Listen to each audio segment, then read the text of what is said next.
Hello mga katrupa, November 3 ngayon, alas 3 ng hapon. Ngayon pa lang yung pananghalian ko. Oh, ito kanin ko, hindi ako nakaluto sa kahoy kay basa. Ito oh. Yan, nagluto ako doon sa kabila, sa bahay ng tatay ko. Tapos meron ako ditong 555 sardines. Alas 3 na ng hapon yung pananghalian ko kasi nabasa yung kahoy ko. Yung bahay ko yan, wala nang dingding, hindi pa naayos yung mga sira-sira. Dadaan na yan bukas yung bagyo.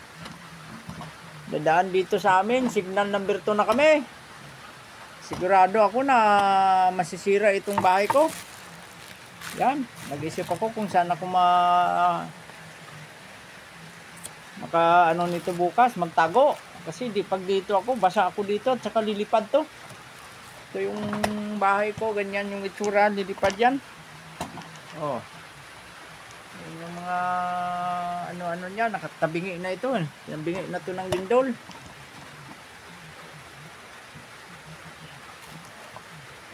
Maghanap ako bukas dito expected na dadaan. Ngayon, doon sa Giwan, Eastern Samar, saka Caraga Region sa Surigao. Misamis Occidental, yun ang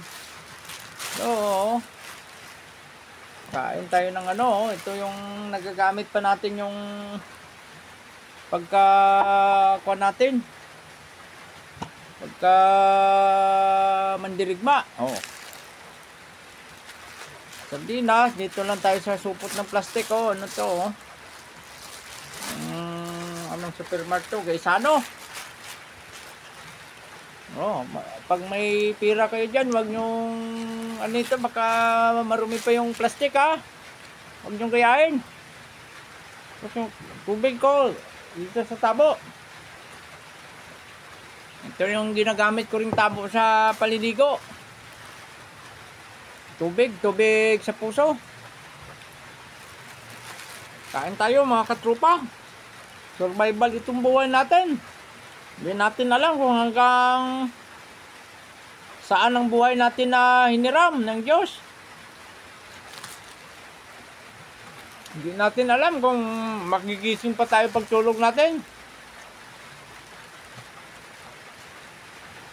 Maswerte kayo dyan kung may mga bahay kayo na matitibay.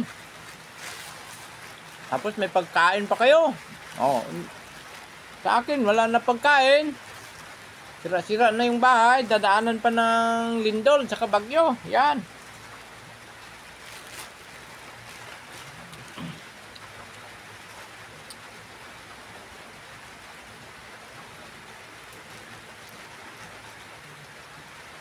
Pasensya na, ito lang ang ulam natin.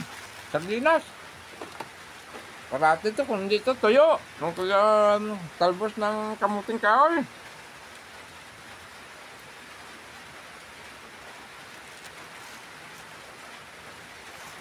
Alas 3 na ko ng hapon na kasaing.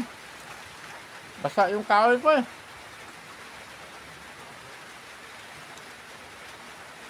Ayaw magsindi. Yung mga bubong ko may mga tumutulo, ulan.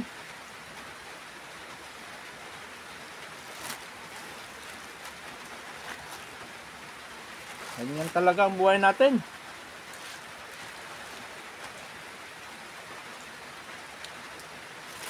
Ingat kayo mga kabayan. Darating bukas ang bagyo, malakas ito.